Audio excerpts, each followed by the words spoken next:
মাদারীপুরের মোস্তফাপুরের ফলের আড়ত, সারি সারি তরমুজ, বাঙ্গি, আনার সহ মৌসুমি ফল। কাকডাকা ভোর থেকে শুরু হয় কেনাবেচা। বরিশাল, যশোর, শরীয়তপুর, গোপালগঞ্জ, ফরিদপুর, কুষ্টিয়া, চুয়াডাঙ্গা সহ বিভিন্ন জেলার পাইকাররা আসেন এখানে ফল কিনতে। যাতায়াত ব্যবস্থা ভালো থাকায় দিন দিন বেশ জনপ্রিয় হচ্ছে এই আড়ত। রমজানে ফলের কদরও রয়েছে বেশ। কয়েকদিনের ব্যবধানে দাম বেড়ে যাওয়ায় ক্ষুব্ধ পাইকাররা।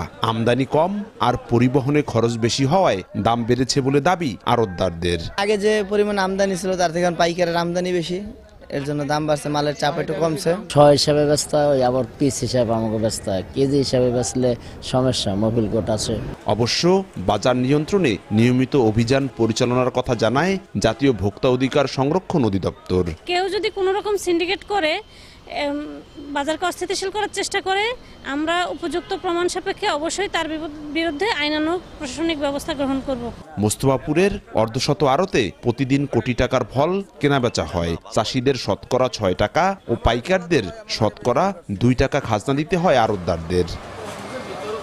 ঢাকা বরিশাল মহাসড়কের কোল ঘেঁষে গড়ে উঠেছে মোস্তফাপুর ফলের আড়ত।